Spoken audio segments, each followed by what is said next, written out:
Halo, mestinya kata Ani Besti, ramainya perihal dugaan produk Sheila Sofia MC Cream yang ternyata diduga tidak terdaftar di BPOM hingga masuk ke salah satu rilis produk yang diumumkan BPOM, ternyata belum membuat kubu Sheila Sofia mengambil langkah nih. Wah, kenapa ya? Dalam wawancaranya bersama awak media, sang kuasa hukum pun membeberkan nih.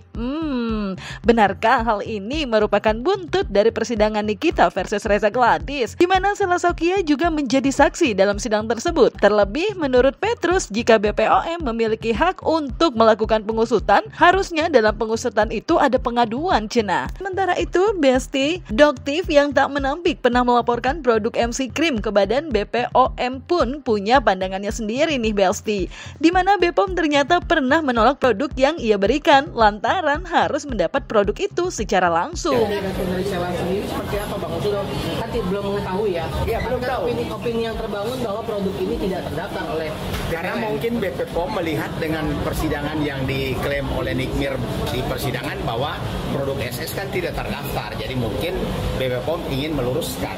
Nah, apakah memang suratnya itu katakanlah diterbitkan belakangan 1-2 hari ini atau jangan-jangan suratnya sudah lama baru sekarang diumumkan. Jadi sekarang belum bisa memberi klarifikasi mengenai surat itu, ya. Hanya kalau di list bahwa itu produk tidak beredar, tidak terdaftar, ya sampai sekarang belum tahu, ya.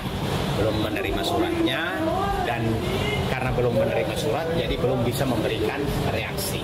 Bang, kalau memang terbukti itu tidak terdaftar Badan POM, mungkin seperti apa langkah yang akan diambil oleh Sheila Sofia? Ya kita belum tahu ya. Kalau memang begini ya, suatu produk yang tidak terdaftar, apakah BPOM mempunyai hak untuk mengusutkan, katakanlah melanggar dari Undang-Undang Kesehatan? Tentu harusnya ada pengaduan. Ada pengaduan dari masyarakat sebagai korban dari suatu produk. Ya.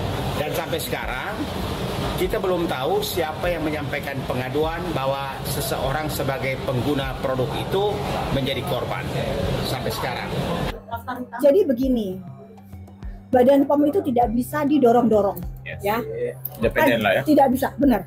Jadi pada saat Doktif mendapatkan produk MC itu masih dalam kondisi tertutup, belum melakukan unboxing, dan Doktif itu melaporkan ke Badan POM, Pak, ini saya mendapatkan produk dari SS Kim. Bisa nggak saya menyerahkan barang bukti ini ke Badan POM dan Badan POM sendiri yang akan memeriksa itu? Dan di situ Badan POM menjawab, maaf dok, tidak bisa. Tidak bisa. Kenapa? Karena Badan POM itu harus membeli sendiri produknya. Harus mendapatkan produk itu secara mandiri.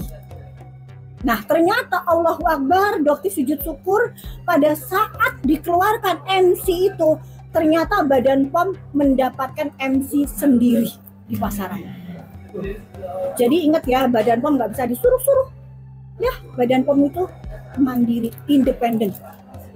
Nah, tuh, independen Besti. Namun menurut kubu Sheila Sofia melalui Petrus kuasa hukumnya, perihal dugaan produk kliennya diduga tidak terdaftar di BPOM hingga kini membuat pihaknya masih mencari perihal siapa yang mengadukan, karena baginya kalau pengaduan berarti harus ada korban. Di sisi lain, Dr. Ika dalam unggahan video di akun TikToknya terlihat menyampaikan opininya tentang MC Cream, di mana terlihat dalam video tersebut sebuah pertanyaan, mungkin inikah yang bisa secepat Merkuri? Dan bahkan dulu saya berdiskusi dengan SS, kalau seandainya ada korban yang mengklaim, tentu SS akan bertanggung jawab.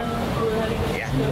Jadi produk itu sendiri pun sampai sekarang kita belum melihat apakah ada korban. Kalau memang hanya tidak terdaftar saja, lalu apakah ada pengguna yang mengalami kerugian secara medis ya, artinya dia menggunakan produk itu tetapi menimbulkan masalah ya. Artinya menunggu korban dulu baru mungkin ada. Oh tidak juga. Kalau misalnya BPOM hanya merilis ya tanpa korban kan hanya merilis saja. Jadi BPOM hanya memberi sinyal bahwa produk tertentu dari SS tidak terdaftar. Apakah tidak terdaftar itu boleh digunakan atau tidak juga kan belum. Tapi nanti akan mencoba menghubungi BP POM, Bang? Ya nanti kami diskusikan untuk segera menghubungi minta klarifikasi kan. Karena suratnya sendiri kan belum dapat ya. Ya, Bang, penegasan saja. Opini yang terbangun bahwa produk yang tidak terdaftar di BPOM itu terancam pidana. Ya kan, ini kita hanya menegaskan. Jadi begini, kalau soal pidananya kan harus dilihat ya, produk itu apakah punya SS dan menimbulkan korban. Jadi kalau menjadi pidana tentu harus ada korban. Kalau hanya tidak terdaftar aja, apakah itu ada pidananya? Dan proses pidana untuk menyangkut BP POM kan juga punya penyidik PNS ya. Jadi silakan saja kalau memang BP POM menemukan ada indikasi tidak terdaftar, dicari normanya. Apakah ada pidananya kalau tidak terdaftar? Karena sesuatu tidak pidana kan harus ada korban. Ya. Kan merkuri itu cepat kan? Ini tapi yang sehat nggak ada merkuri, tapi kayak merkuri cepat. Secepat merkuri. Nah, apa isinya? Apa kandungan bahan aktif aman apa yang bisa secepat merkuri? Nah, itu yang dijelaskan ke klien-klien atau ke pembelinya ya, supaya nggak mikir aneh-aneh. Tapi kalau saya jadi mikir aneh-aneh tuh ya dengan marketing semacam ini yang bisa secepat merkuncrit gitu. Gimana ceritanya? MC Maklun dari pabrik siapa? Cuman ini yang nggak disebut PT-nya. Ya artinya tidak ada datanya di situ ya. Di kemasannya itu polos banget gitu kan. Cuma ada kode MC.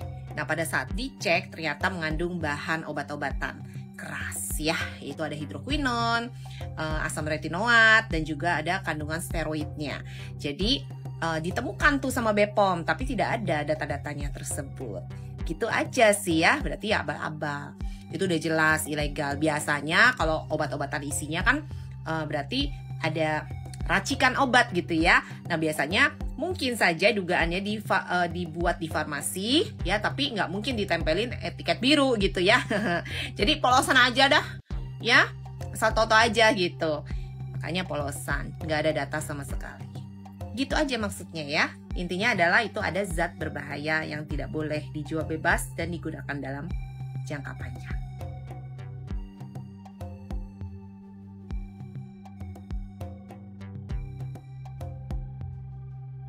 Ya, perihal produk MC Cream yang diduga milik Sheila Sokya memang tengah ramai menjadi sorotan Besti. Namun, Petrus menyampaikan nih dalam wawancaranya bersama awak media perihal produk yang ditarik dia menduga adalah produk lama katanya. Sementara itu di sisi lain Dr. Ika dalam unggahan TikToknya memberikan nih edukasi perihal bahayanya produk yang belum memiliki izin edar. Namun di sisi lain Richard Lee dalam video yang beredar di media sosial mempertanyakan mengapa dari banyaknya produk yang masuk rilis BPOM hanya beberapa yang begitu menjadi sorotan publik. Kan ditarik kan nanti Bang jika memang sudah termasuk. Begini.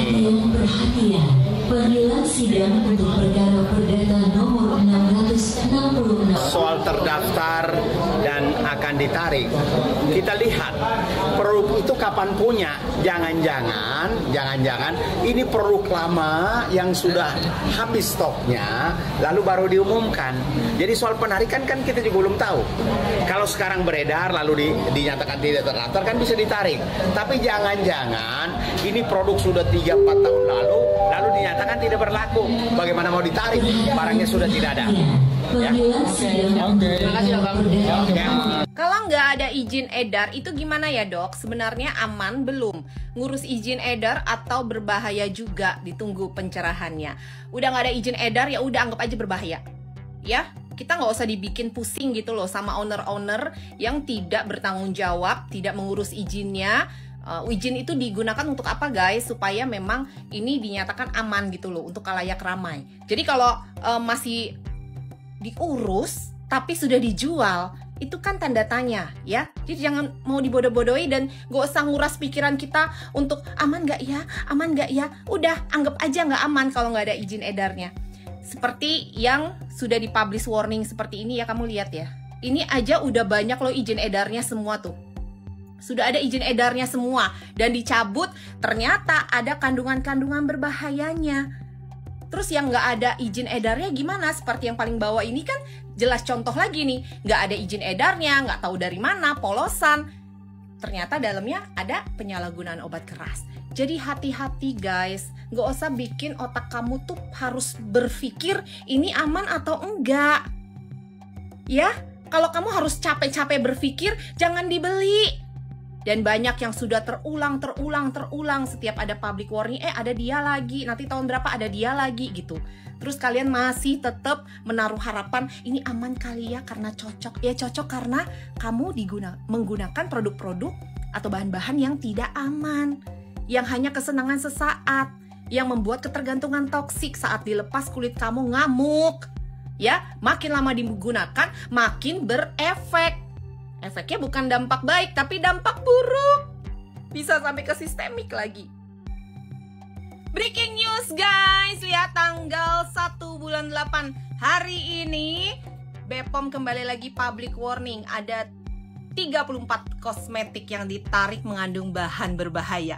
Kita lihat dulu yuk bahan-bahan apa saja sih yang digunakan. Kita lihat bahan-bahan yang berbahaya itu ada apa aja. Merkuri, asam retinoat, ya, hidroquinon, ada golongan-golongan obat steroid. Itu aja yang dipakai. Kalian paham? Itu aja. Penyalahgunaan obat keras dan merkuri. Dan perhatikan nama dari produsennya ya. Ini penting juga kalian perhatikan. Dan lihat sudah ada banyak yang berizin edar BPOM akhirnya ditarik. Artinya apa? Dioplos. Atau bahasa halusnya produk palsu ya. Siapa yang memalsukan? Ini berikutnya ya, sama merkuri itu ya kan golongan obat keras, ada fluosinolon ya, mometason gitu ya, asam retinoat, hidroquinon, kemudian apa lagi? Ada pewarna-pewarna ya yang berbahaya yang tidak boleh ada di dalam kosmetik. Kemudian apalagi? Udah, itu aja ya. Udah jelaskan sekarang ya, lebih paham lagi. Terus PT-PT-nya ya, bukan PT-PT-nya, produsennya. Oke, dan ini sudah berizin BPOM. Cuma ini nih, satu nih, apa nih? MC ya, itu nggak ada nomor izin BPOM-nya, jadi memang abal-abal.